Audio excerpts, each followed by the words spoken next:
আসসালামু আলাইকুম। সংবাদে আপনাদের সবাইকে স্বাগতম জানাচ্ছি আমি নুসরাত।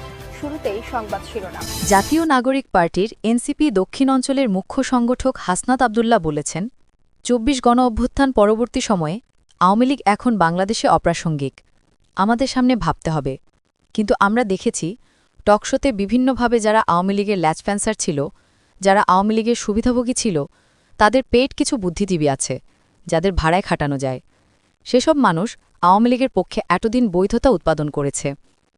আজ মঙ্গলবার ১১ নভেম্বর দুপুর ১২টার দিকে নারায়ণগঞ্জ শহরের বঙ্গবন্ধু সড়কের একটি ভবনে এনসিপির কার্যালয় উদ্বোধন অনুষ্ঠানে তিনি এসব কথা বলেন।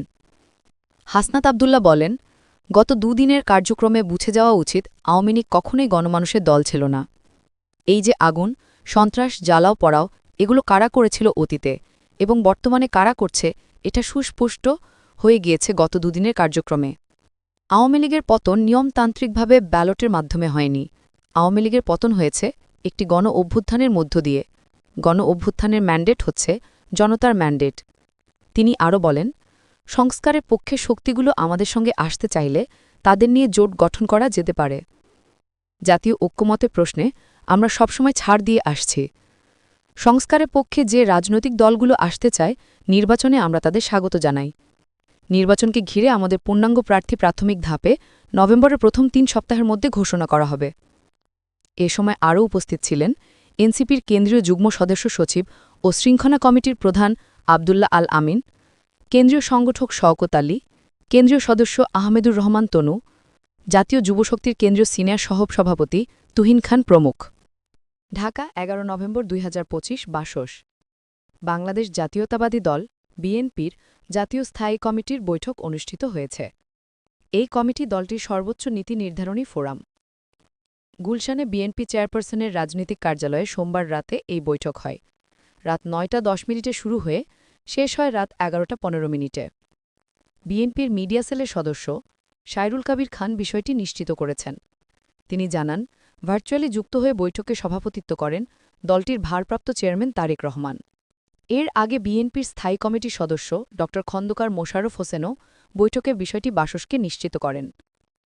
বিএনপির নির্ভরযোগ্য সূত্র জানায়, বৈঠকে বিএনপির মহাসচিব মির্জা ফখরুল ইসলাম আলমগীর বিগত সভার সিদ্ধান্ত বাস্তবায়নের অগ্রগতি তুলে ধরেন। দেশের সর্বশেষ রাজনৈতিক পরিস্থিতি এবং আগামী জাতীয় নির্বাচনে দলীয় প্রচার প্রচারণার কৌশল ও করণীয় নিয়ে বৈঠকে আলোচনা হয়।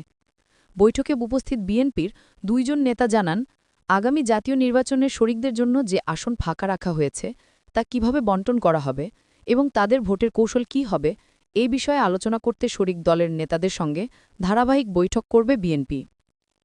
নেতারা জানান, রাষ্ট্র সংস্কারে প্রণীত জুলাই জাতীয় সনদ ২০২৫ বাস্তবায়ন প্রক্রিয়া ও গণভোট নিয়ে তৈরি সংকট নিরসনে রাজনৈতিক দলগুলোর সিদ্ধান্তের অপেক্ষায় আছে সরকার।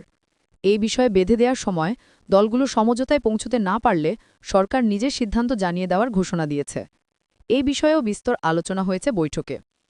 তারেক রহমান জুলাই সনদ বাস্তবায়ন ও গণভোট ইস্যুতে রাজনৈতিক সমঝোতা বিষয়ে নেতাদের মতামত জানতে চান।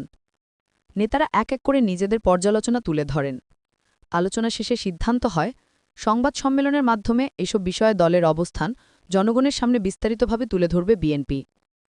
আজ মঙ্গলবার বেলা ১২টায় গুলশানে দলীয় চেয়ারপারসনের রাজনৈতিক কার্যালয় এই বিষয়ে সংবাদ সম্মেলন করবেন বিএনপির মহাসচিব মির্জা ফখরুল ইসলাম আলমগীর ও দলের সিনিয়র নেতারা।